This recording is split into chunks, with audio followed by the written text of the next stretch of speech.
शिव जो ईश्वरों के भी ईश्वर हैं, महेश्वर शिव। शिव जो देवों के भी देव हैं, महादेव।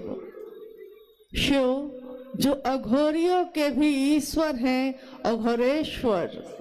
शिव जो कपालिकों के भी ईश्वर हैं, कपालेश्वर, महाकापलेश्वर, महामृत्युंजय।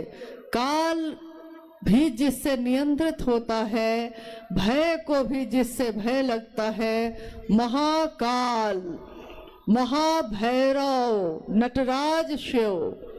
शिव के अनेक स्वरूप हैं, शिव के अनेक रूप हैं। जिस रूप में जिसने शिव को जाना, उसने शिव को वैसा ही प्यार दिया, वैसा ही प्यार पाया भी। शिव का एक रूप है जगत गुरु, शिव का रूप।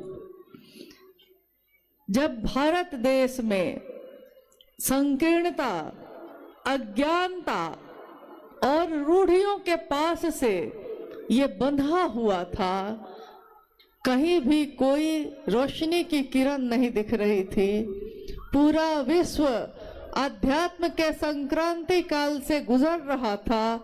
उस काल में सन 1980 के दशक में शिव के शिष्य साहब हरिनानंद जी ने आवाहन किया जगत के लोगों को कि जगत का एक एक व्यक्ति शिव का शिष्य हो सकता है, आइए भगवान शिव को अपना गुरु मानते हैं।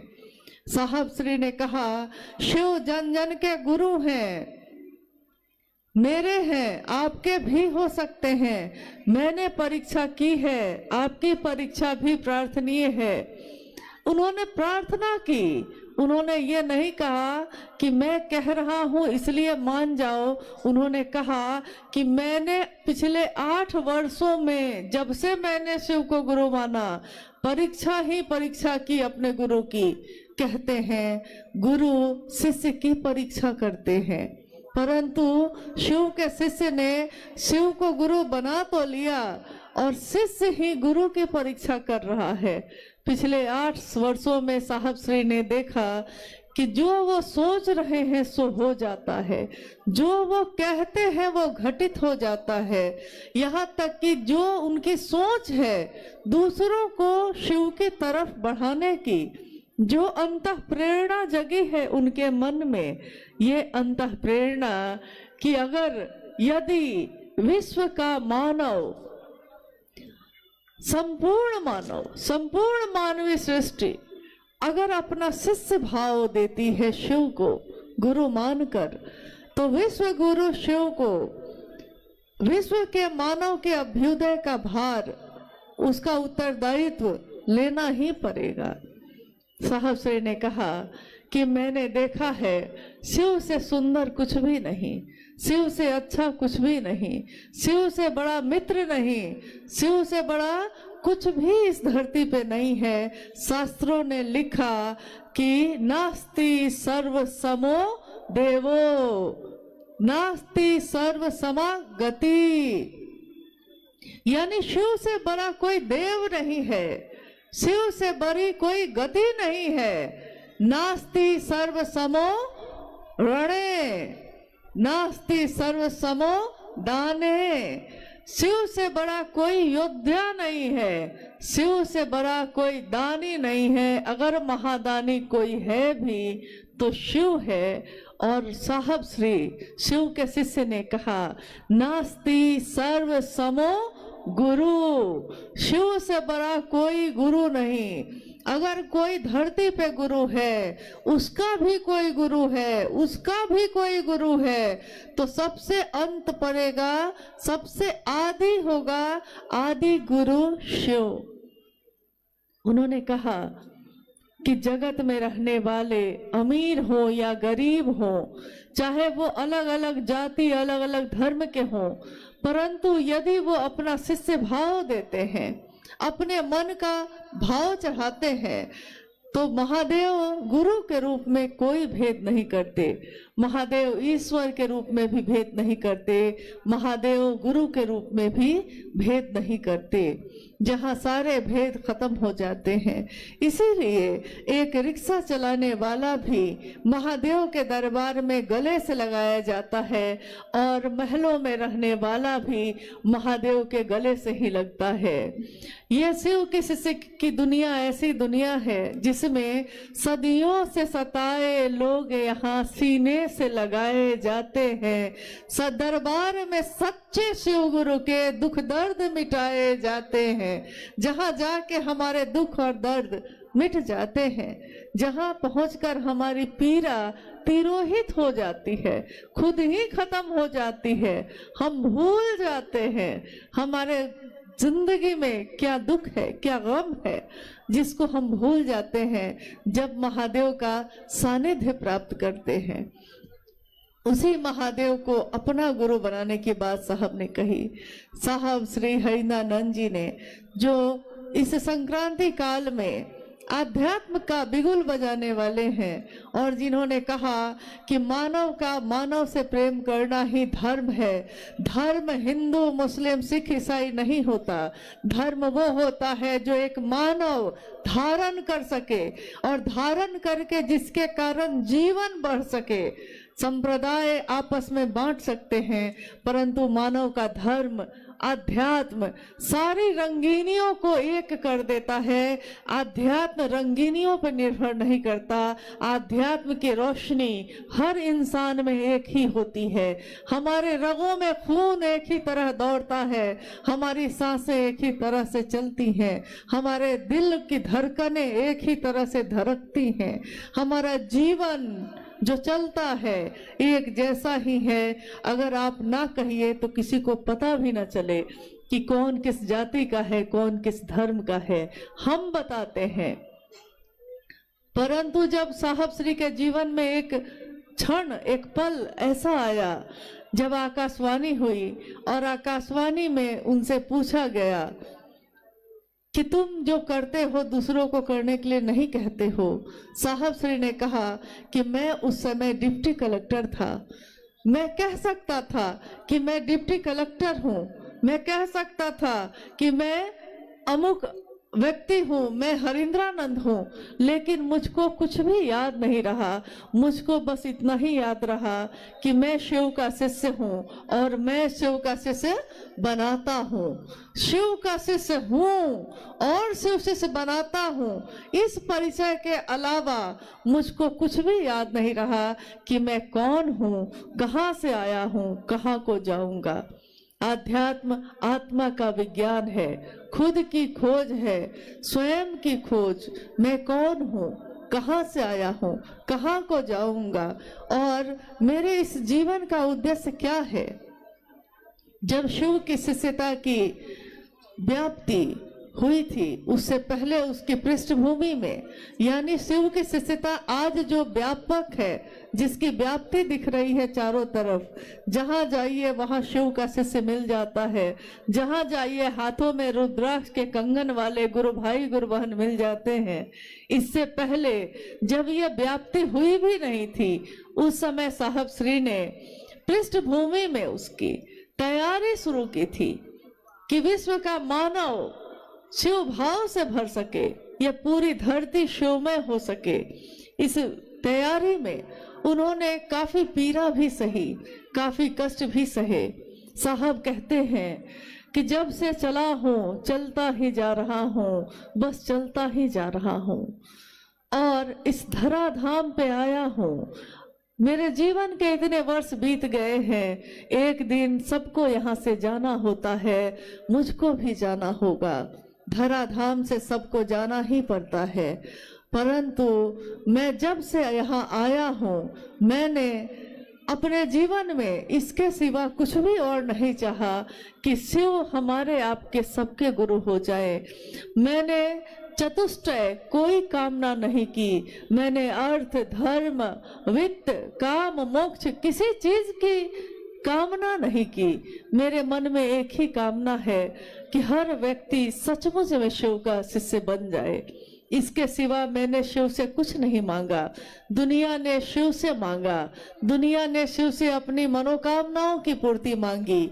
उन्होंने उपवास किया, साधना की, उपासना की, मंत्रों का जप किया और महादेव से मांगा। महादेव ने औढ़ दानी के रूप में, ईश्वर के रूप में, समदर्शी होने के रूप में सब कुछ दिया। परंतु महादेव का एक रूप जो ज्ञान देता है, जो ज्ञान दाता का स्वरूप है, उससे विश्व के मानव नहीं जुड़े। साहब कहते हैं कि मुझको पीड़ा है इस बात की, जब इतना सुंदर गुरु है तो क्यों नहीं शिव को ही अपना गुरु बनाया जाता है।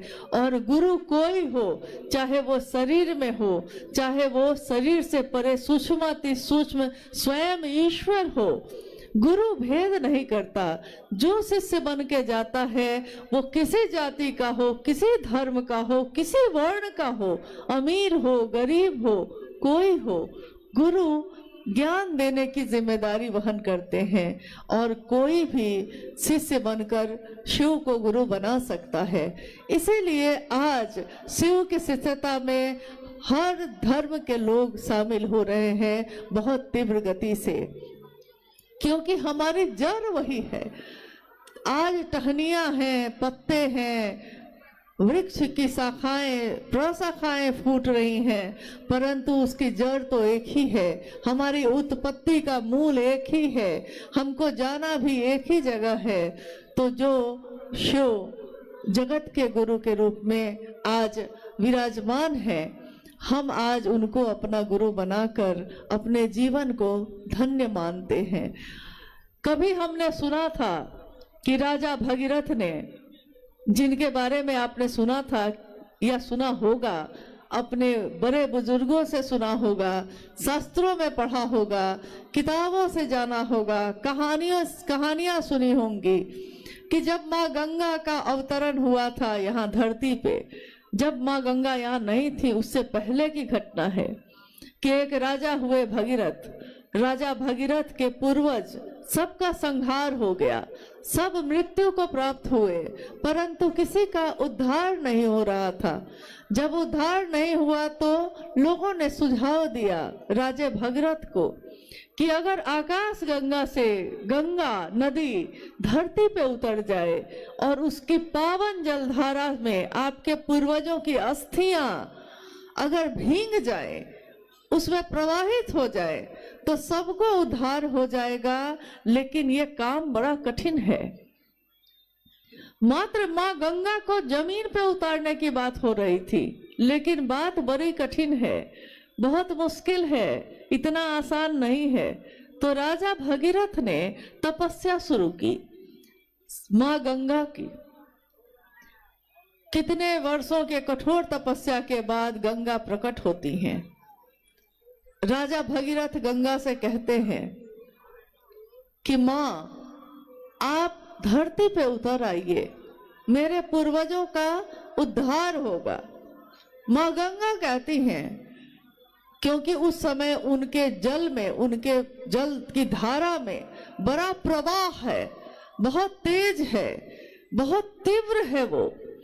तो उन्होंने कहा कि भगीरथ, मैं उतर तो आऊं धरती पे, परंतु धरती में इतनी ताकत नहीं है कि वो मेरे इतने तीव्र, इतनी तेज गति को बर्दाश्त कर सके।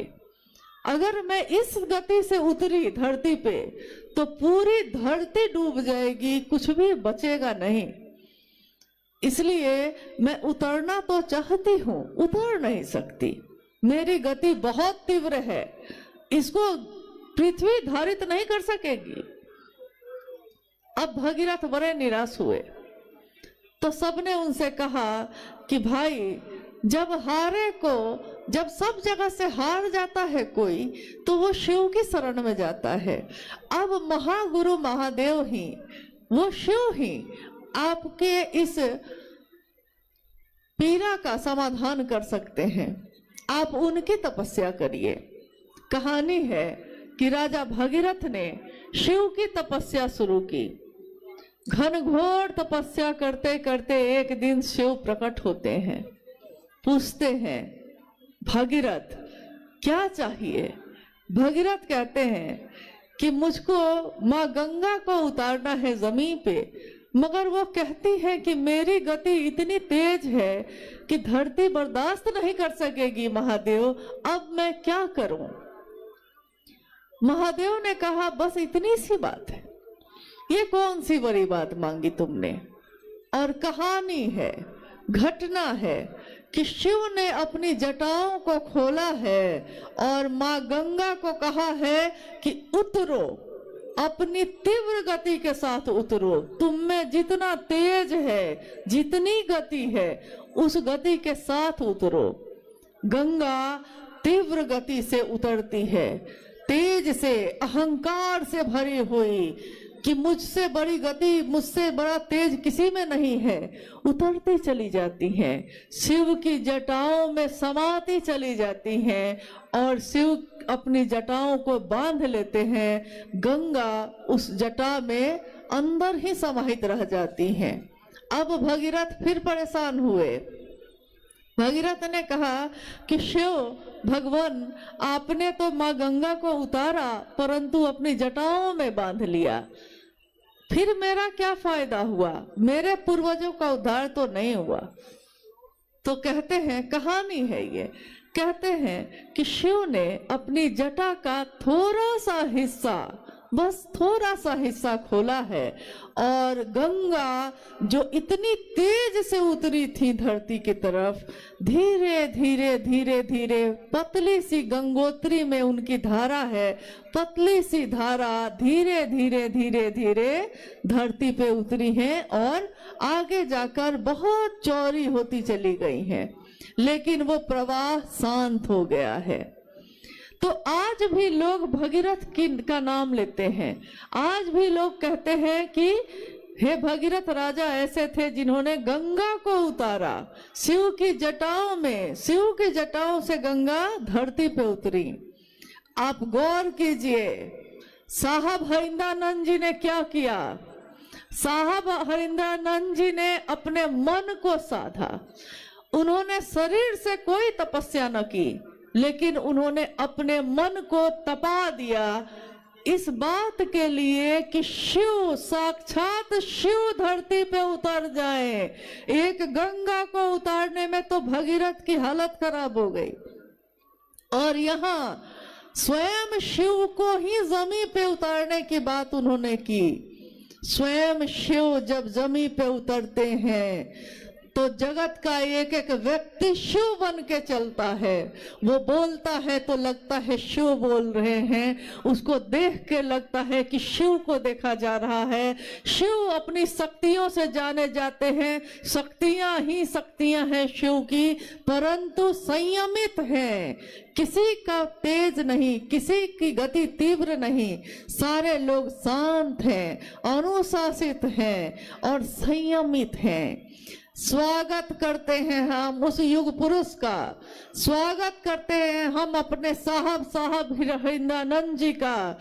स्वागत है हे युग पुरुष तुम्हारा, तुमने जमीन पे शिव गुरु को उतारा, तुमने उस शिव को सबके लिए उतारा। एक भगीरथ ने अपने पूर्वजों के उद्धार के लिए उतारा था, साहब हरिंद्रानंद जी ने पूरे विश्व के लिए उतारा। उन्होंने कोई भेद नहीं किया, जिस तरह शिव भेद नहीं करते, शिव के लोग भी भेद नहीं करते, उन्होंने सबके लिए शिव को उतारा है। इसीलिए आज हर व्यक्ति ये कहता है कि शिव मेरे गुरु हैं, शिव होंगे सबके परंतु मेरे भी हैं। साहब ने कहा कि मैं जो इस धरती पे आया हूं, मैं जो शिव का शिष्य हूं, इस धरती के रहने वालों को अच्छे बुरे की समझ देके जाऊंगा, दूसरों को परखने की नजर देके जाऊंगा।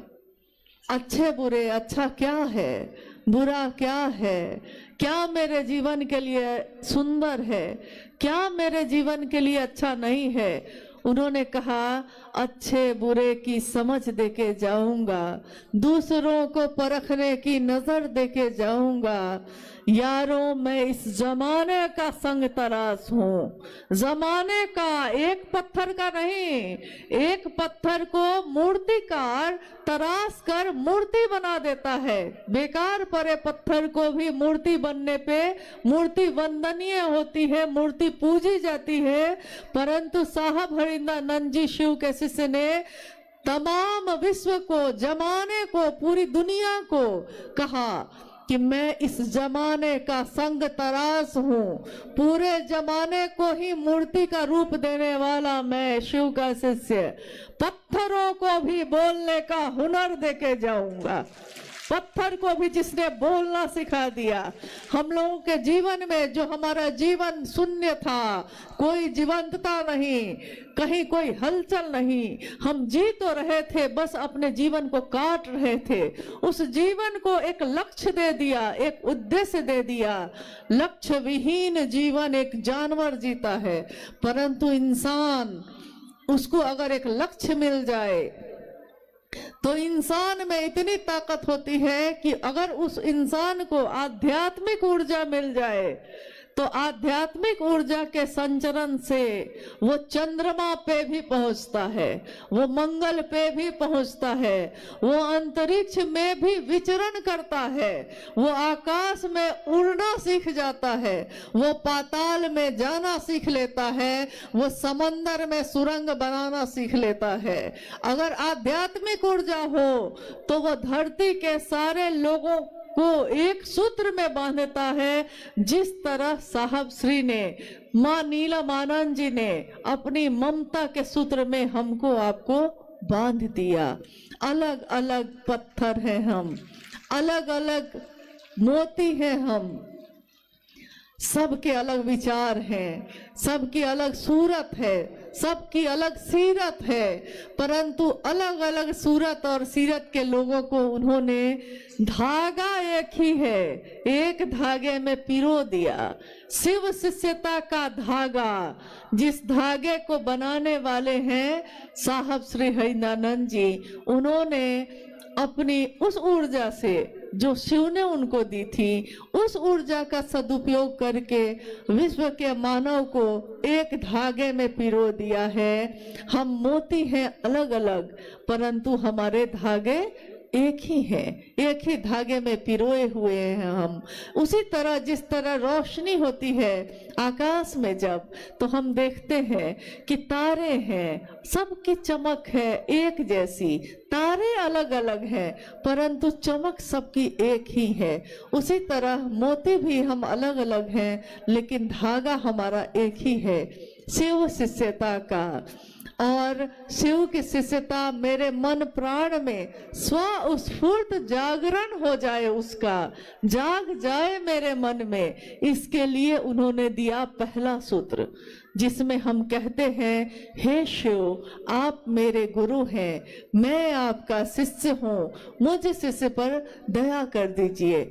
अभी हाल में मैंने एक जगह सुना, सीतामढ़ी और मुजफ्फरपुर के बॉर्डर पे कुछ जगहों पे एक इक्का दुक्का लोग हैं जो लोगों को समझा रहे हैं कि साहब ने जो पहला सूत्र दिया है उसमें हमको बोलना है, हे शिव आप मेरे गुरु हैं, मैं आपका शिष्य हूँ, सब शिष्यों पे दया कर दीजिए।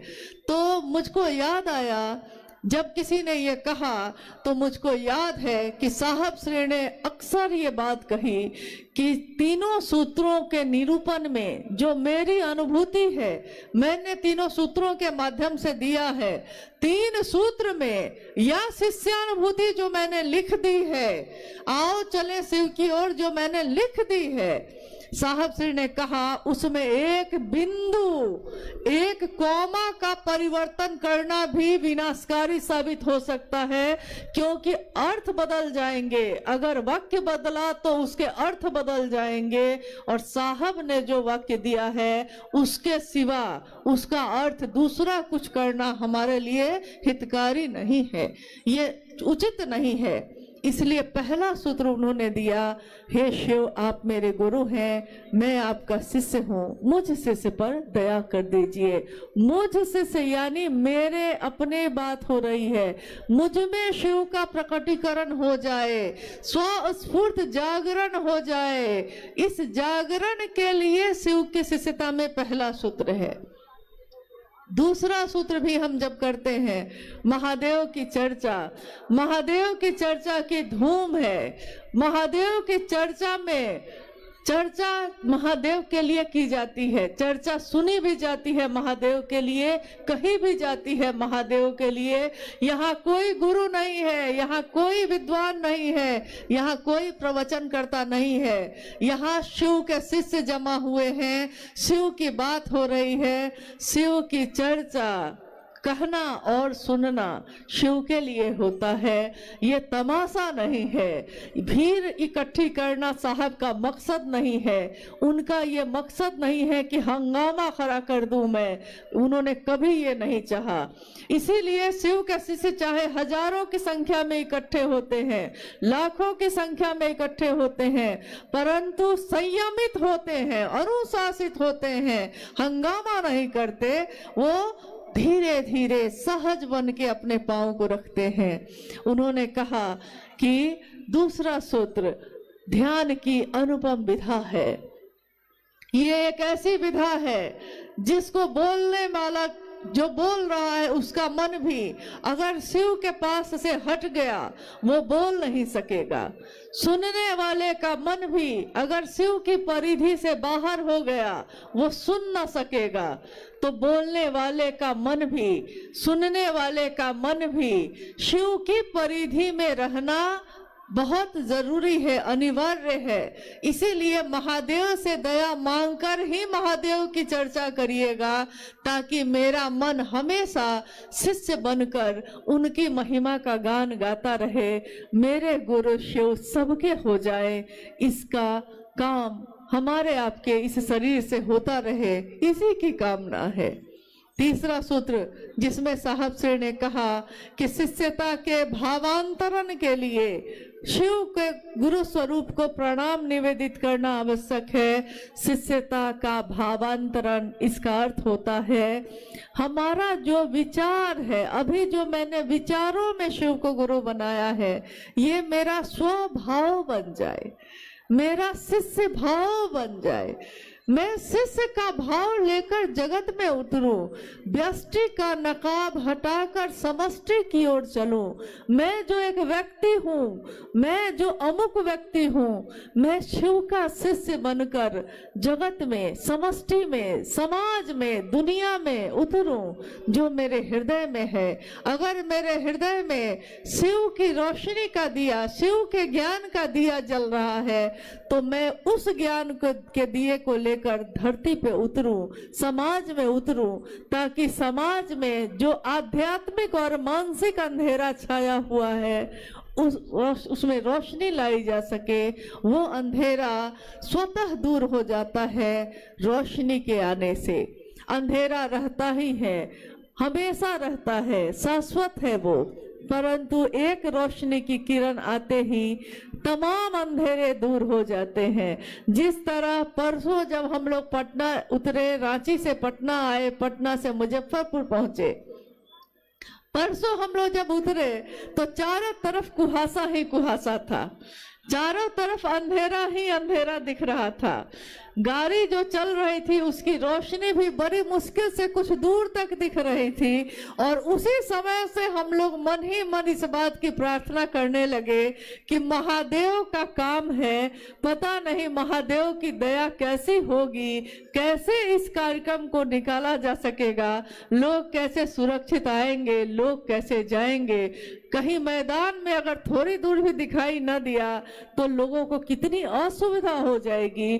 तो मन ही मन हम सब ने महागुरु महादेव से प्रार्थना की, महादेव की असीम दया से आज सुबह से मौसम देखिए कैसा है।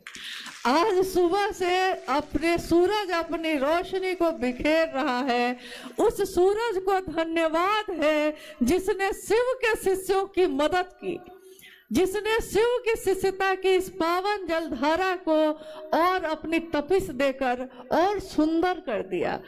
महादेव की दया पल प्रतिपल चमत्कार के रूप में हमारे आपके जीवन में उतर रही है, परंतु हम देखना नहीं चाहते। हमारे सामने पल प्रतिपल हम जीवित हैं, सांस लेते हैं। ये दुनिया का सबसे बड़ा चमत्कार है। एक कैमरा जो सामने लगा है उसके लेंस की भी एक क्षमता है, इंसान के आंखों के लेंस की कोई क्षमता नहीं है। कोई कंप्यूटर, कोई मॉनिटर, कोई मोबाइल, उसकी भी एक क्षमता है। इंसान के इस दिमाग की अनंत क्षमता है, क्षमता उसकी सीमित नहीं है। एक धड़कन की क्षमता असीमित है, अनंत है। यानी महादेव ने जो बनाया है, महादेव से बड़ा वैज्ञानिक भी कोई नहीं, महादेव से बड़ा बुद्ध भी कोई नहीं, महादेव से बड़ा वैद्यनाथ भी कोई नहीं। और वो महादेव मेरे आपके गुरु हुए हैं। महादेव के इस गुरु स्वरूप की व्याप्ति हम दुनिया में कर सकें, इसकी कामना करिए। साहब और दीदी का आशीर्वाद सभी शिव शिष्यों के साथ है। कौन कहता है साहब हरिंद्रानंद जी नहीं है? वो हम सभी शिव शिष्यों की धड़कनों में है, हमारी आवाज में है, हमारी सोच में है, हमारे विचार में है, हमारे इस शिष्य भाव की कृतज्ञता में है। वो शिव हमारे दिल में बैठे हैं और हमारे साहब और दीदी दोनों शिव के साथ ही हमारे हृदय में विराजमान है, सदैव रहेंगे। आने वाली पीढ़ी भी उनको कभी भूल न सकेगी। आने वाली पीढ़ी, हमारा शरीर का लय होगा, आपके शरीर का लय होगा, परंतु शिव शिष्यता का लय कभी नहीं होगा। हमारी गणना है 1 साल, 2 साल, 5 साल, 1000 साल, मनवंतरों तक शिव की कोई गणना नहीं है। शिव का कोई साल नहीं, शिव का कोई वर्ष, शिव के दिन, शिव की दोपहर, शिव की शाम नहीं। शिव की शिष्यता अनवरत मनवंतरों तक, जब तक शिव है ये शिष्यता भी चलती रहेगी, पल्लवित पुष्पित होती रहेगी और विश्व में समानता, सहृदयता और शांति के सुमन को खिलाती रहेगी। ये साहब और दीदी का आशीर्वाद है विश्व के मानव को, और ये आशीर्वाद फलीभूत होता ही रहेगा। आइए, आज इस शिव गुरु महोत्सव में मैं देख रही हूँ कि गुरु भाई गुरु बहन थोड़ा कष्ट में है, क्योंकि अनुमान से ज्यादा गुरु भाई गुरु बहनों की उपस्थिति है। मैं आपसे निवेदन करती हूँ कि आप जहाँ हैं वहाँ स्थिर से थोड़ी देर और रहिए। थोड़ी देर अभी कार्यक्रम चलेगा और जल्दी ही हम लोग समापन करेंगे, ताकि शिव के शिष्य सही समय पे अपने गंतव्य, अपने घर को वापस पहुंच सके, सुरक्षित पहुंचे। कभी भी साहब ने ये नहीं चाहा कि शिव के शिष्यों को कष्ट हो, हमेशा उन्होंने आपका, हमारा सुरक्षित जीवन मांगा। इसलिए सभी के जीवन को सुरक्षित रखना भी हमारा कर्तव्य है। आइए हम लोग कुछ जिज्ञासाओं पे बात कर लेते हैं, अगर जिज्ञासा आई है। दीदी से निवेदन है। अच्छा, एक जिज्ञासा आई है। स्वर्णा कुमारी, शिष्ट भाव प्रगाढ़ होकर व्यक्ति के स्वभाव हो जाए, ये स्थिति सामान्य नहीं है। ये शिष्य अनुभूति में साहब ने लिखा है, ये सामान्य नहीं है, ऐसा उन्होंने लिखा।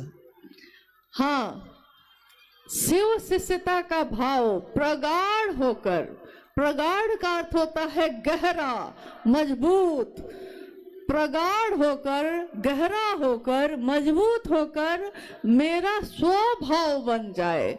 यानी ऐसा नहीं देखा देखी नहीं, मैं नहीं कहता देखा देखी सुनी सुनाई, मैं कहता आंखन देखी। यानी मैं खुद में महसूस कर लूं, मेरा स्वभाव बन जाए शिष्य का भाव। इसी के लिए, शिष्यता के भावांतरण के लिए ही उन्होंने तीसरा सूत्र दिया है, शिष्य भाव मेरा स्वभाव बन जाए। जिस तरह मेरा स्वभाव है, मैं किसी की पुत्री हूँ, मैं किसी की बेटी, किसी की पत्नी, किसी की बहू, किसी की माँ हूँ, ये मेरा स्वभाव है। मेरी पुत्री मेरे पास बैठी है, मेरे मन में इसके लिए ममता फूटे, इसके लिए मैंने कोई तपस्या नहीं की। जिस दिन इसके आने की खबर हुई, जिस दिन मुझको सूचना हुई कि मैं माँ बनूंगी, मेरे मन में माँ का स्वभाव स्वतः प्रकट हो गया और स्वतः मेरे मन में ममता हिलोरे लेने लगी। तो जिस दिन मेरा मन सचमुच में समझ लेगा कि शिव मेरे गुरु हैं, मेरे मन में शिष्य भाव प्रकट हो जाएगा और शिष्य भाव प्रकट होकर प्रगाढ़ बनेगा। जब हम बार बार दोहराएंगे, जब हम बार बार कहेंगे, हे शिव आप मेरे गुरु हैं, मैं आपका शिष्य हूँ, मुझ शिष्य पर दया कर दीजिए। ये जब बार बार हम दोहराएंगे तो हमारा मन सचमुच में समझ जाएगा कि शिव मेरे गुरु हैं और मेरा ये स्वभाव बन जाएगा। ये सामान्य तो नहीं है, परंतु शिष्यता की दुनिया में हमेशा असामान्य बातें ही घटित होती हैं। जो सामान्य नहीं है शिव उसको सामान्य बनाते हैं, जो सहज नहीं है शिव उसको सहज बनाते हैं। इसीलिए मनुष्य के सहज प्रेम से परमात्मा भी लभ्य होते हैं। आइए हम लोग दूसरी जिज्ञासा पे चलते हैं। आप बोलने वाली हैं? बोलिए, जल्दी बोलिए। इसमें है साउंड है। दीक्षा के माध्यम से शिष्य अपने गुरु से आध्यात्मिक अनुशासन का दायित्व ग्रहण करते हैं। कृपया समझाने की कृपा करें। जिज्ञासा है, दीक्षा के माध्यम से शिष्य अपने गुरु से आध्यात्मिक अनुशासन का दायित्व ग्रहण करते हैं। कृपया समझाने की कोशिश करें। दीक्षा के माध्यम से शिष्य अपने गुरु से आध्यात्मिक अनुशासन लेता है। दीक्षा, शिव की शिष्यता में कोई मंत्र कान में नहीं दिया जाता, शिव के शिष्यता में कोई उपासना साधना नहीं बताई जाती। शिव की दया ही शिव शिष्यता में शिव शिष्यों के लिए दीक्षा का काम करती है। शिव की शिष्यता का विचार, ये भाव, ये विचार जो हमारे मन में प्रवेश करता है, यही दीक्षा मानी गई है। और जैसे ही मेरा मन ये समझता है कि मैं अमुक व्यक्ति की बेटी हूँ, मेरा मन अगर इसको याद रखता है तो मैं दुनिया में चाहे कहीं भी जाऊं, मेरे मन में, मेरे आचरण में एक अनुशासन स्वतः उतर जाता है। लोग कहते हैं चलो वहां चलते हैं, हम कहते हैं कि नहीं, अगर मैं जाऊंगी लोग कहेंगे कि अमुक अमुक गुरु भाई जो है उनकी बेटी पता नहीं कहाँ कहाँ घूम रही थी। देखिए, पिता का भान है कि भाई नागेंद्र बाबू की बेटी कहाँ घूम रही थी, भाई स्वतः अनुशासन आ गया। एक मन में पिता की स्मृति आई तो अनुशासन आ गया। गुरु की याद रहेगी मैं किसका शिष्य हूँ, तो मैं अपने जीवन में चाहे किसी से बात करूं, चाहे हंसूं, चाहे बोलूं, चाहे चलूं, चाहे बैठूं, मेरे हर काम में एक आध्यात्मिक अनुशासन स्वतः उतर जाएगा। ये शिव की शिष्यता की याद अगर रह गई, शिव की दया की याद रह गई, शिव की दया ही दीक्षा कही जाती है, याद रह गई तो मेरा मन चाहे मुझको जहां ले जाए, परंतु ये शरीर हमेशा एक आध्यात्मिक अनुशासन में रहेगा ही रहेगा। महारानी सीता की धरती पर आपका हार्दिक स्वागत है। महारानी सीता, जानना चाहता हूँ आध्यात्मिक जागरण एवं धार्मिक जागरण में क्या अंतर है? इसके साउंड का अच्छा लाइए तो बेटा एक बार दोहरा देते हैं, कोई बात नहीं। अच्छा कोई बात नहीं, ऐसा है। एक जिज्ञासा आई है कि महारानी सीता की धरती पे आपका स्वागत है। जानना चाहता हूं कि आध्यात्मिक जागरण एवं धार्मिक जागरण में क्या अंतर है। शिव की शिष्यता क्या है? शिव की शिष्यता एक जागरण है व्यक्ति के आध्यात्मिक और मानसिक दोनों तल का।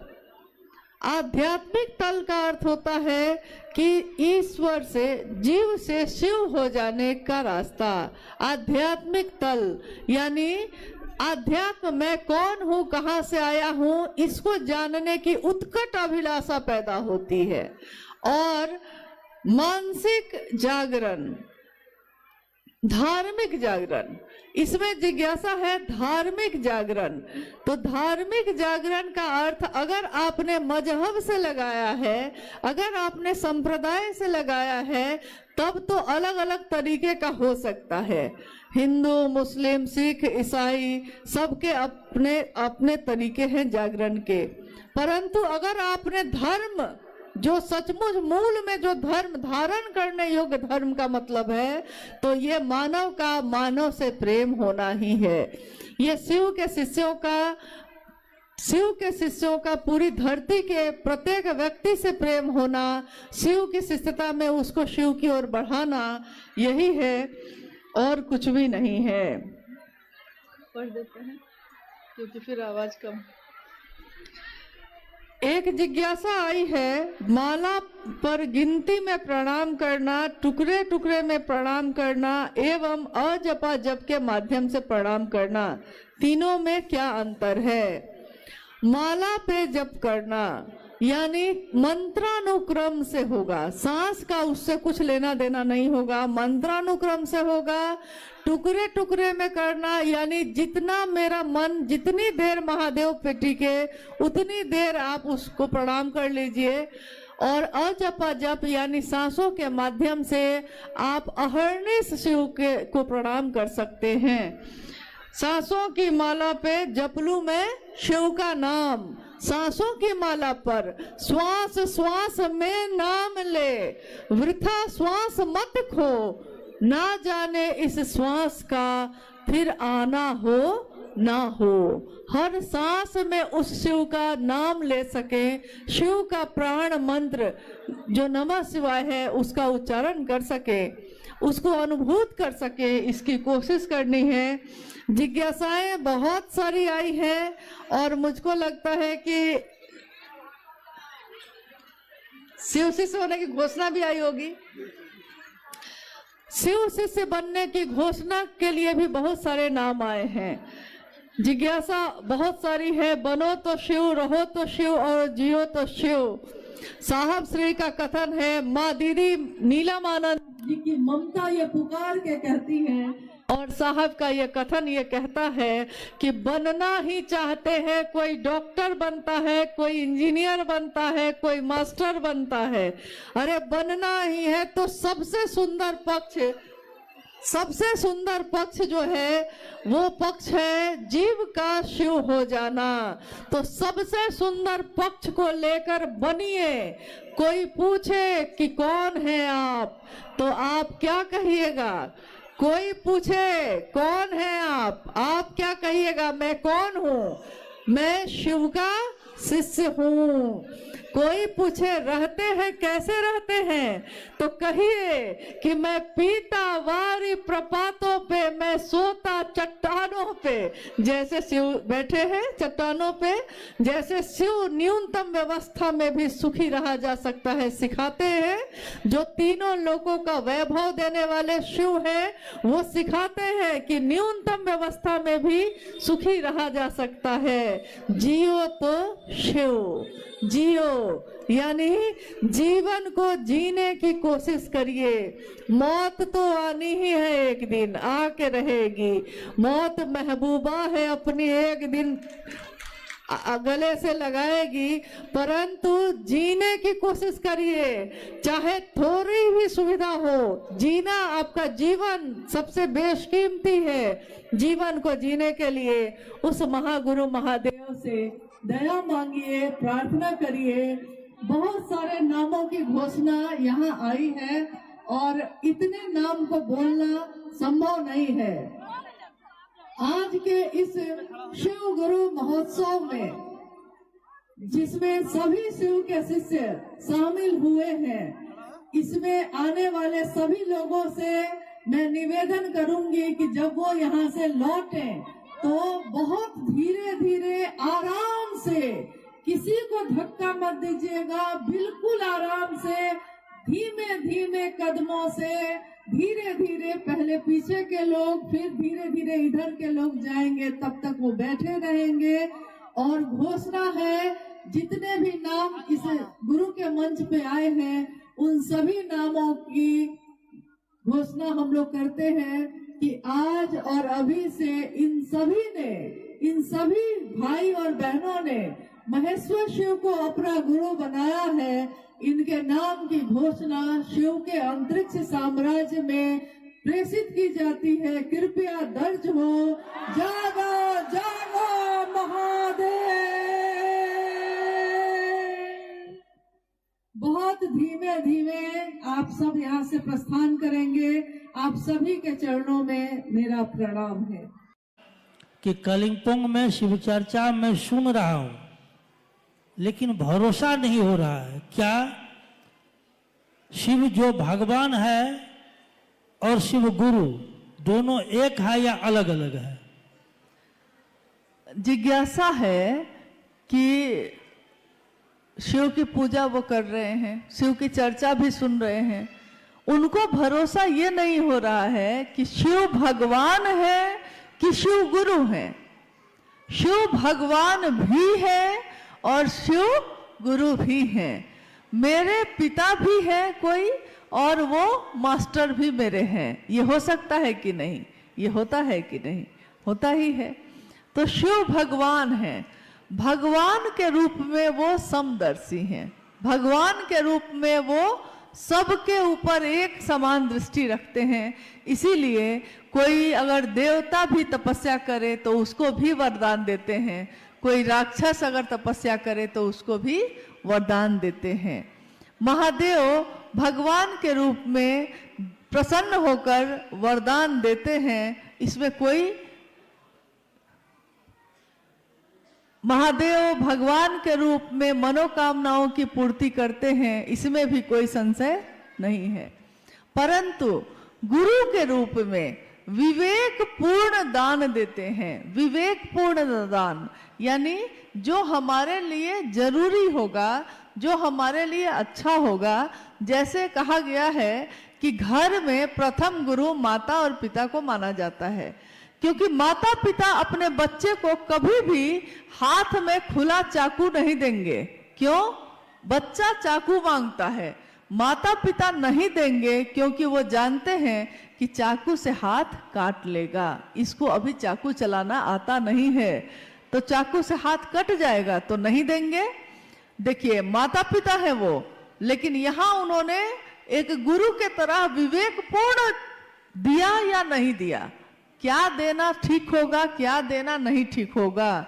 बच्चा कहता है कि हम 10 बजे रात में जाएंगे अपने दोस्त के यहाँ, माँ कहती है ना, दिन में जाना, और मानती है, लेकिन किस बात पे? कि दिन में जाना, रात में नहीं जाना है।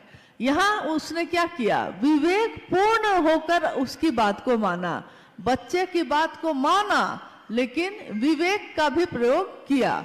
तो महादेव जब गुरु के रूप में होते हैं तो वो विवेक पूर्ण दान देते हैं, जो इंसान के जीवात्मा के लिए, जीवात्मा के इस जीवन के लिए अच्छा होगा, सुंदर होगा, उसी के लिए वो वही दान देंगे।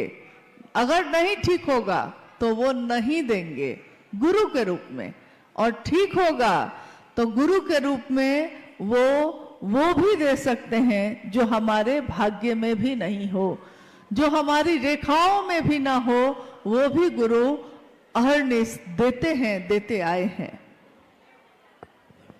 देखिए, जिज्ञासा आपकी है, हमारी जिज्ञासा नहीं है। आप चैन से बैठे कुछ देर। एक जिज्ञासा आई है कि भारत भूखंड पर गुरु और सदगुरुओं का भरमार है, फिर आज ये जगत गुरु शिव की बात क्यों? हाँ, एक ये जिज्ञासा है महत्वपूर्ण कि भारत भूखंड पे गुरु परंपरा की भरमार है, गुरु और शिष्य परंपरा इसकी भरमार है, फिर आज ये शिव के गुरु स्वरूप की बात क्यों हो रही है? भारत भूखंड पे गुरु की भरमार है, ये बात सही है, शरीरधारी गुरुओं की कोई कमी नहीं है, लेकिन कोई शरीरधारी गुरु भी एक दिन शरीर में नहीं रहते, तब हमको अंतर होना पड़ता है, अपने मन को उनसे मिलाना पड़ता है। मान लीजिए आपने कभी किसी शरीरधारी गुरु को गुरु माना होगा, लेकिन अगर वो बाद में शरीर में नहीं रहते हैं, फिर भी उनकी परंपरा शिष्य की चलती ही रहती है, क्योंकि शिष्य मन से मिलता है अपने गुरु से, और सही गुरुओं का अभाव भी है। प्राचीन समय में ऐसे बहुत सारे ऋषि मुनि या ऐसे गुरु हुए जिनके कारण धरती के लोग अच्छा जीवन जी पाए। कभी किसी ने कहा कि त्रेता युग है, ये सतयुग है ये, लेकिन आज जो युग है ये कलयुग है, और कली युग में ऐसा नहीं कि सारा कुछ खराब हो गया है। हालांकि शिव पुराण में शास्त्र ने कहा कि एक दिन ऐसा आएगा जब जगत के लोग धर्म से विमुख हो जाएंगे, गुरु और शिष्य परंपरा भी जाती रहेगी, और पाप और अनाचार का बोलबाला हो जाएगा। परंतु उस समय भी एक ही चीज हम सबके बीच बचेगी, एक ही विकल्प, एक ही चीज बचेगी, नमः शिवाय। शिव पुराण ये कहता है, आज का तो नहीं है, हजारों साल पहले लिखा गया ये ग्रंथ ये बता रहा है, आज ये घटित हो रहा है कि आज हम जैसे मानव के पास एकमात्र विकल्प है शिव की शिष्यता, यानी शिव को जो हम प्रणाम करते हैं नमः शिवाय से। नमः शिवाय में शिव का मंत्र है, ये तो शिव का चैतन्य है जो हमारे मन में, हमारे चैतन्य में होता है, हम अक्सर उसी की बात करते हैं। अभी देखिए मुझको एक घटना याद आई जो साहब और दीदी ने अपने जीवन की बताई। उन्होंने कहा कि अगर महादेव आपके मन में रहेंगे, मन में अगर महादेव हैं, तो आप कहीं भी जाइएगा, आपके सारे ध्यान का केंद्र महादेव हो जाएंगे, चाहे आप कार्यालय में बैठिए, चाहे आप किसी काम में रहिए। हुआ ये कि एक घटना हुई कि साहब उस समय पटना में पोस्टेड थे, तो वो अपने कार्यालय जा रहे थे। जब 10 बजे से 6 बजे तक वो अपने कार्यालय में, क्योंकि आप जानते हैं कि साहब हरिंद्रानंद जी जब रिटायर्ड हुए तो ज्वाइंट सेक्रेटरी कैबिनेट के तौर पे रिटायर्ड हुए थे। उसके साथ साथ उन्होंने महादेव के नाम का अलख जगाए रखा, और करोड़ों लोग आज महादेव की सोच पे खड़े हैं, चल रहे हैं। तो उस दिन हुआ ये कि जब वो कार्यालय के लिए निकलने लगे तो माँ नीलम आनंद जी ने, गृहस्थ भी हैं, वो गृहस्थ भी हैं, क्योंकि महादेव गृहस्थों के भी आदर्श हैं। साहब और दीदी क्या है, गृहस्थ भी हैं, 3 बच्चे भी हैं उनको। तो जब निकलने लगे तो माँ ने उनसे कहा कि कटहल लेते आइएगा, उधर से जब ऑफिस से लौटिएगा। हमारे पति भी जब बाहर जाते हैं तो हम लोग उनसे कुछ ना कुछ डिमांड कर ही देते हैं कि जब आइएगा तो ये लेते आइएगा, ये लेते आइएगा। तो माँ ने कहा कि कटहल लेते आइएगा। कटहल क्या है, एक सब्जी है, फल भी माना जाता है उसको, कटहल ही तो है, लेते आइएगा। साहब ने कहा कि लेता आऊंगा। अपनी जीप में बैठे, जिप्सी में कार्यालय चले गए। साहब ने कहा कि रास्ते में मैं दोनों तरफ सब्जी वाले को देखता रहा कि कटहल है कि नहीं है। नहीं था, दिन में तो दुकान लगी नहीं थी। सोचा कि कार्यालय जाकर चपरासी को भेजूंगा। कार्यालय में गए, उन्होंने चपरासी को बुलाया और कहा कि बाजार में जाके देखो तो कि कटहल आया है कि नहीं। चपरासी बाजार चला गया, लौट के आया, उसने कहा जी अभी नहीं आया है। फिर साहब काम में व्यस्त हो गए। फिर अब शाम में जाना है, चपरासी से फिर बुला के कहा अब देखो तो कि आया कि नहीं कटहल बाजार में। चपरासी फिर गया, उसने कहा आ गया है सर। उधर से कटहल लेके आए, गाड़ी में रखी गई।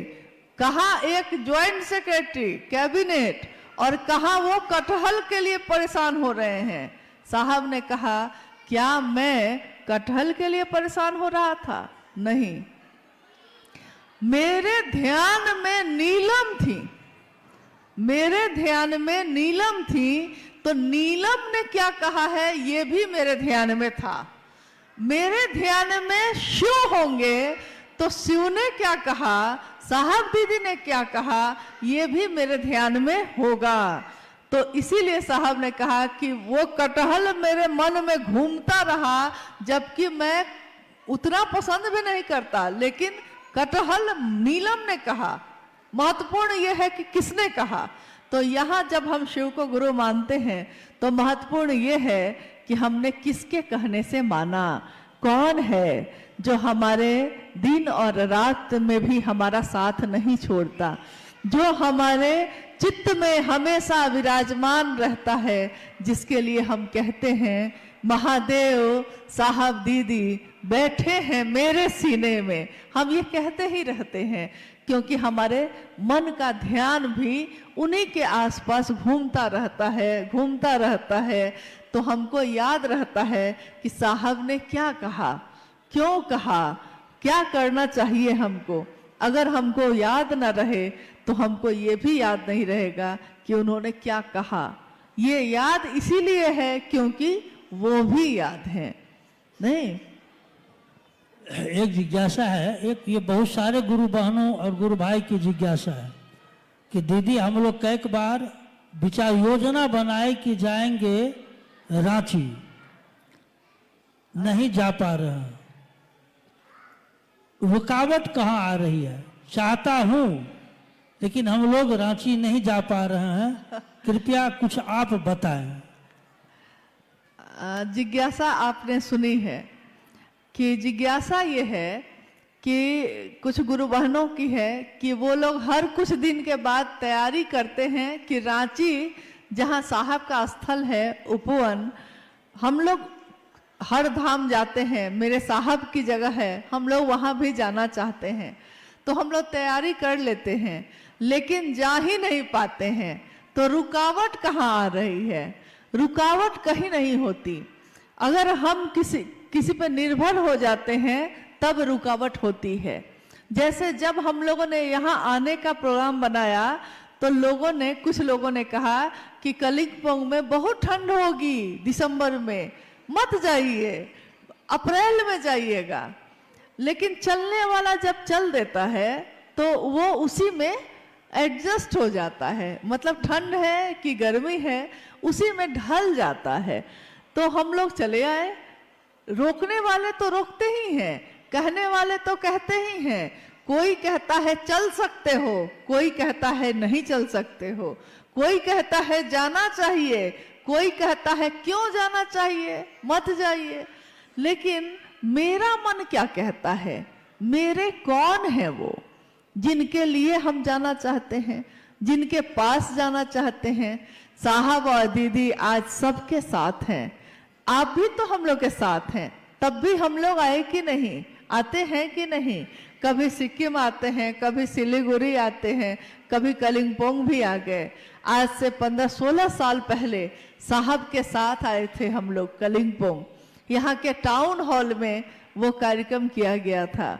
आज इतने सालों बाद फिर से कलिंगपोंग में आने का मौका मिला तो सारी स्मृति, सारी बातें याद आने लगी। मुझको याद है कि जब टाउन हॉल से निकलकर हम लोग कार्यक्रम के बाद निकलकर होटल जा रहे थे तो रास्ते में एक फुटबॉल का मैदान था, शायद किसी स्कूल का था, कहाँ का था, कोई फुटबॉल मैदान है, टाउन हॉल से निकलने के बाद रास्ते में था।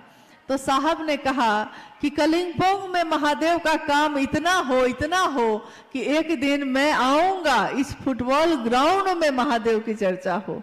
देखिए इतने साल पहले उन्होंने ये बात कही, लेकिन मुझको ये पूरा विश्वास है कि जो उन्होंने कहा है, कहीं के लिए कह दिया है, तो वो घटित हुआ ही है। चाहे वो 20 साल बाद हो, लेकिन वो हो के रहता है। उन्होंने हमेशा यही चाहा कि हम सभी शिव के शिष्य बने, शिव के बने। यहाँ तो स्थिति ये होती है कि अगर कोई गुरु भाई या कोई गुरु बहन 50 आदमी को जोड़ लेता है और 50 आदमी उसके बात पे चलने लगता है, तो वो समझ लेता है कि ये 50 मेरा आदमी है। तो दूसरा अगर कोई रख दिया चर्चा, तो उसमें कहेगा मेरा लोग नहीं जाएगा, मेरा लोग। जबकि आपने उसको जोड़ा था क्या कह के? आपने तो कहा था शिव का बनना, शिव का शिष्य बनना। तो शिव के लोग ना होंगे, ये मेरे लोग कैसे हो गए? इसका अर्थ है कि मैंने शुरुआत में ही गलत भावना से ये काम किया है। मैंने महादेव के लिए महादेव का काम नहीं किया। जिसने भी, जो भी ऐसा करते हैं, उन्होंने शुरू से ही सोच लिया था कि हमको अपना आदमी बनाना है। हम लोग को कहाँ फर्क पड़ रहा? आप आए तो बहुत अच्छा, हम भी तो महादेव के लिए आए थे, फिर हम भी चले जाएंगे, आप भी चले जाइएगा। कोई ना भी आया तो भी कोई बात नहीं, महादेव उस पे भी दया करे, उस पे भी अपनी कृपा, अपना आशीर्वाद बरसाएं। उनकी दया की बारिश हर व्यक्ति पे हो। हम शिव के शिष्य हैं, हम किसी का अशुभ नहीं सोच सकते, किसी का अहित नहीं सोच सकते, चाहे वो आपके साथ चले या ना चले। कभी शिव के शिष्यों को किसी का अहित नहीं सोचना चाहिए, क्योंकि वो शिव का शिष्य है और अगर उसने सोच लिया तो ऐसा घटित हो सकता है। इसलिए हम लोगों को ये काम कभी नहीं करना चाहिए। दूसरे गाली दे सकते हैं, हम लोगों को नहीं देना चाहिए। दूसरा आरोप लगा सकता है, हम लोगों को नहीं लगाना चाहिए, क्योंकि हम तो जानते हैं कि हम शिव के शिष्य हैं, भले वो जाने ना जाने। एक जिज्ञासा है, गुरु बहनों का कहना है कि दीदी, हम लोगों ने दीदी नीलम आनंद जी को तो देखा नहीं है। 2005 में दीदी नीलम आनंद जी शरीर छोड़ी, आप उनके साथ और साहब श्री के साथ गुजारे हुए अपना कुछ अनुभव सुनाइए। बाप रे बाप, दीदी से अनुभव पूछ रहे, एक अपना कुछ अनुभव बताइए कि आपने क्या अनुभव किया साहब और दीदी को। देखिए, दीदी नीलम आनंद 2005 में 17 जून को शिवलीन हो गई। आज से कितने वर्ष पहले? साहब 4 सितंबर 2022 को शिवलीन हो गए। और आज भी दीदी और साहब हम लोगों के साथ उसी तरह है, जरा भी कम नहीं हुआ है। रफ्तार और बढ़ गई है, नजदीकी और बढ़ गई है। शरीर में रहते जो थोड़ी दूरी भी थी, वो भी अब खत्म हो गई है। आपने जानना चाहा है, आपने पूछा है दीदी नीलम आनंद जी के बारे में। 27 जुलाई 1952 को झारखंड में एक जिला है पलामू, वहां के मनातूगढ़ में दीदी माँ का जन्म एक जमींदार परिवार में हुआ। महुआर जगदीश्वर जीत सिंह की बेटी एक राज परिवार जैसा जीवन वो जी रही थी। और जब उनका बचपन अब यौवन की तरफ गया, तो उनकी शादी हुई साहब हैदानंद जी से 22 मई सन 1972 को। 22 मई सन 1972 में साहब और दीदी जीवन संगिनी बने मनातूगढ़ में।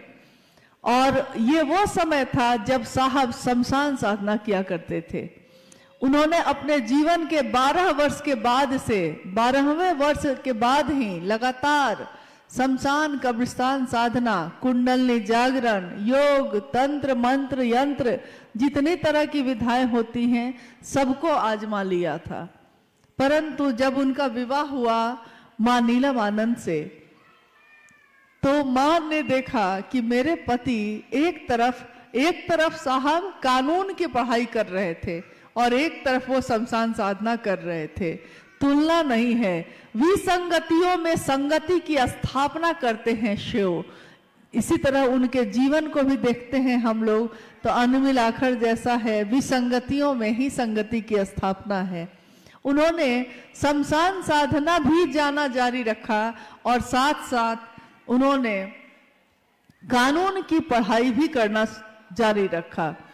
सन 1974 में जब साहब श्री ने शिव को अपना गुरु बनाया, आरा के गांगी नामक स्मशान में जब वो बैठे थे अर्धरात्रि में, और अर्धरात्रि में उनके मन में ये आवाज गूंजी थी कि गुरु भगवान होते हैं तो भगवान गुरु क्यों नहीं है। उन्होंने शिव को अपना गुरु बनाया था। 1974 के बाद लगातार 1981 तक, जब तक कि साहब बीच में डिप्टी कलेक्टर हुए, बिहार प्रशासनिक पद पे पदाधिकारी हुए और पाटन में उनकी पोस्टिंग हुई। पाटन में बहुत सारी चमत्कारी घटनाएं हुई। मां नीलम आनंद जी के बारे में इतना ही कह सकते हैं कि उन सारे चमत्कारों की घटनाओं को जो घटित हो रहे थे उसमें उनकी सबसे ज्यादा भूमिका थी, क्योंकि स्वयं भगवती स्वरूपा, शक्ति स्वरूपा मां नीलम आनंद के लिए कुछ भी कहना उनके व्यक्तित्व को बहुत छोटा साबित करता है। उनके बारे में अगर कुछ कहना चाहे कोई तो कह नहीं सकता, उसके शब्द कम पड़ जाएंगे और उनकी ममता बहुत भारी पड़ जाती है। माँ की ममता का कोई मोल नहीं, माँ की ममता शब्दों में बांधी नहीं जा सकती। माँ जो ममता बरसाती है वो ममता ही बरसाती रही। स्वयं उनके शक्ति या उनके आध्यात्मिक जो शक्ति है उसका आकलन कोई करना चाहे तो जगत का लोग नहीं कर सकता, क्योंकि ऐसी कितनी घटनाएं हैं जो ये बताती हैं कि उनके मन से या उनकी बात से क्या हो सकता है, क्या हो जाता है। उन्होंने जो कहा सो घटित हो गया, जो चाहा सो हुआ। उन्होंने कहा था एक दिन जब 13 लोग थे मात्र, शिव गुरु महोत्सव पहला 13 व्यक्ति, और उस दिन साहब ने कहा था कि आज जो 13 लोग हैं एक दिन 13 करोड़ होंगे। मां नीलम आनंद जी ने कहा था कि आज जो शिव शिष्यता है एक दिन ऐसा आएगा कि देखनिहार को धरनिहार नहीं होगा, देखने वाले गिर जाएंगे, मंजिल इतनी बड़ी होगी, इमारत इतनी बुलंद होगी, शिव की शिष्यता इतनी व्यापक होगी। सोचिए ये कब की बात है, ये 1982 की बात है और आज 2025 में हम लोग बैठे हैं। करोड़ों शिव के शिष्य आज जीवन में शिव को जीते हैं, रहते हैं शिव बन के, जीते हैं शिव बन के, बनते हैं शिव। और ये सब किसके कारण हो सका? तो साहब और दीदी के कारण हो सका। आपने पूछा है कि मां नीलम आनंद जी के साथ मेरा जो समय गुजरा, मेरा जो सानिध्य मुझको प्राप्त हुआ, तो मैंने क्या अनुभव किया है, मेरी अनुभूति क्या है। मुझको उनका सानिध्य मिला और उसके बाद तो कुछ भी याद नहीं, भूल गया सब कुछ, याद नहीं अब कुछ, सब कुछ जैसे कोई भूल जाता है। मैं अक्सर हंसी में कहती थी, जब जो माँ जिसने मुझको जन्म दिया वो कभी कभी माँ नीलम आनंद जी से मेरी शिकायत करती थी, कहती थी कि बेटी है मेरी और मुझको फोन करके हालचाल भी नहीं पूछती है। तो मैं हंस के कहती थी उनको कि मैं तो भूल चली बाबुल का देश, पिया का घर प्यारा लगे। पिया का घर यानी माँ का वो आश्रय, वो आंचल, साहब का वो आशीर्वाद, इसके सामने अब दुनिया में कुछ भी याद ही नहीं रहता था। तो जब याद ही नहीं रहता था तो बात कैसे करे, इस पे वो रोने लगी। तो माँ ने मुझको बहुत समझाया, कहा कि अरे वो माँ है, तुम्हारी माँ है। मैंने कहा कि माँ मैं अपने दिल की बात कह रही हूँ, मुझको कोई याद ही नहीं रहता, जब आपके साथ हूँ तो और किसकी याद आती है। तो माँ हंसने लगती। कितनी यादें हैं, कितनी स्मृतियां हैं, लेकिन यही कहूंगी कि उनकी अनुभूतियों को शब्दों में बताना नामुमकिन है, मुश्किल है, संभव नहीं है। फिर भी उन्होंने जो दिया है, उन्होंने किसी में कभी भेद नहीं किया। मैंने देखा माँ नीलम जी को कि उनकी 3 संतान यानी 2 बेटे 1 बेटी है, परंतु उन्होंने हम सबको, सभी शिव के शिष्यों को, शायद आपने सुना भी होगा, मेरी शादी जब हुई उस दिन ही मंडप पे ही मेरे शिव के शिष्य होने की घोषणा हुई थी। सभी शिव शिष्यों को माँ नीलम जी ने एक जैसा ही प्रेम दिया, कभी भेद नहीं किया। तो शिव के लोग शिव जैसे ही होते हैं, शिव कभी भेद नहीं करते। शिव के आंचल में, शिव की गोद में देवता भी बैठते हैं, राक्षस भी बैठते हैं। शिव अगर अमृत देते हैं तो वो सबके लिए देते हैं, वो किसी एक को चुनकर नहीं देते। तो साहब और माँ नीलम जी ने सबको एक समान रूप से अपना दान दिया, अपना आशीर्वाद दिया। ये चाहा कि हम शिव के शिष्य बने, हमेशा बने रहें। माँ नीलम जी के साथ एक कार्यक्रम में जब ये वो गई थी तो उन्होंने कहा था उस कार्यक्रम में कि मैं शिव की शिष्या हूँ, मैं आपके लौकिक कांटों को चुन लूंगी। मतलब आपके जो लौकिक जगत है, सबको कहा कि आप सब जो शिव के शिष्य हैं, आपके जीवन के लौकिक कांटों को, कष्टों को मैं चुन लूंगी, छाया बनकर आपके साथ सदैव रहूंगी, बशर्ते गुरु कार्य में बेईमानी नहीं। ये बात उन्होंने बार बार कही कि एक शर्त एक ही है मेरी कि गुरु कार्य में बेईमानी मत करिएगा, गुरु का काम, गुरु का नाम गुरु के लिए लीजिएगा, गुरु के ही होके रह जाइएगा। और छाप तिलक सब छीनी रे तो से नैना मिला के, हम सारे छाप तिलक जो जगत के हैं भूल जाते हैं जब हमारा मन शिव से लगता है। तो हम सब शिव के शिष्य बने रहें और कुछ नहीं है, हाँ, चलते रहें।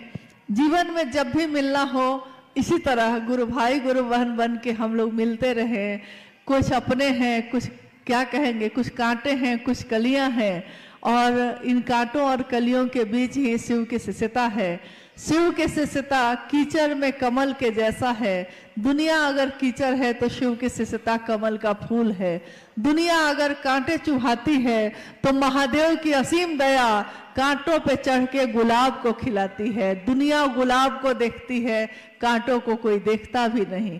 तो हम सब भी गुलाब की सुंदरता को देखें, शिव की शिष्यता की सुगंध से सराबोर हों, यही कामना मेरी है। और अपने साहब और दीदी से, अपने गुरु महादेव से यही आशीर्वाद मांगती हूँ कि हम सभी शिव शिष्यों का जीवन शिवमय हो, सुखमय हो।